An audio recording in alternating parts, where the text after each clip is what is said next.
Hello दोस्तों, तो हाल ही में सड़क दुर्घटनाओं को लेकर के एक डेटा सामने आया, उसे हम बहुत ही शॉर्ट में समझ लेंगे। तो आपको बता दें कि देश में सड़कों की कुल लंबाई का केवल 2% राष्ट्रीय राजमार्ग है, लेकिन सड़क हादसों में होने वाली मौत की कुल संख्या, इनकी हिस्सेदारी करीब 30% तक पहुंच गई है।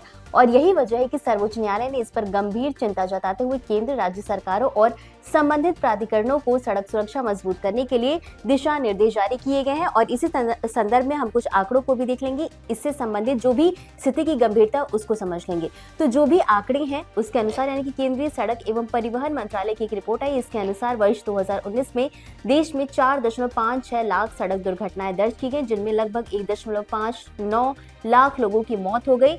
वहीं 2020 के कोरोना काल में पूर्णबंदी के कारण सड़क हादसों में कुछ कमी आई, लेकिन उसके बाद 2021 में करीब 4.2 लाख, 2022 में 4.61 लाख और 2023 में 4.80 लाख दुर्घटनाएं हुई, यानी कि 5 वर्षों में 21 लाख से ज्यादा सड़क हादसों में करीब 8 लाख लोगों की मौत हो गई, जो कि एक काफी गंभीर आंकड़ा है।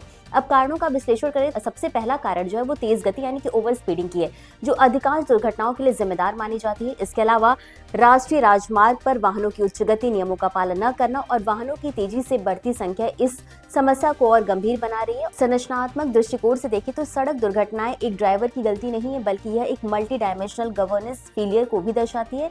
और इसमें कई चीजें शामिल हैं, जैसे कि इंजीनियरिंग की कमी, जिसमें कि खराब सड़क डिजाइन, ब्लैक स्पॉट्स की कमी है, और दूसरा इनफोर्समेंट की कमजोरी, जहां नियम तो मौजूद है लेकिन उनका पालन सुनिश्चित नहीं हो पाता, और तीसरा है आपातकालीन चिकित्सा प्रतिक्रिया की कमी, जिसमें गोल्डन आवर में सहायता नहीं मिल पाती। और इसी संदर्भ में न्यायपालिका की भूमिका भी महत्वपूर्ण रही है। सुप्रीम कोर्ट ने समय समय पर सड़क सुरक्षा को लेकर केंद्र और राज्य सरकारों को निर्देश दिए हैं और इसके लिए गंभीर सार्वजनिक सुरक्षा मुद्दा माना है।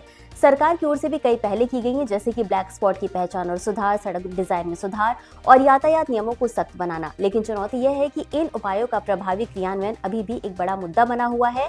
अब एक और महत्वपूर्ण पहलू व्यवहारिक समस्या है। सड़क सुरक्षा केवल कानून का विषय नहीं है, बल्कि ये नागरिकों के व्यवहार से भी जुड़ा हुआ है। हेलमेट और सीट बेल्ट का उपयोग न करना, शराब पीकर वाहन चलाना और मोबाइल फोन का उपयोग, ये सभी दुर्घटनाओं को बढ़ाने वाले कारक हैं। अब इसमें जो आगे की राय वो ये होनी चाहिए कि हमें 4E अप्रोच अपनाना चाहिए। 4E अप्रोच क्या है? इंजीनियरिंग, इन्फोर्समेंट, एजुकेशन और इमरजेंसी केयर। तकनीकी का उपयोग जैसे AI आधारित ट्रैफिक मॉनिटरिंग, सड़क सुरक्षा को पब्लिक हेल्थ प्रायोरिटी के रूप में देखना और सबसे महत्वपूर्ण नागरिकों में जिम्मेदार व्यवहार विकसित करना।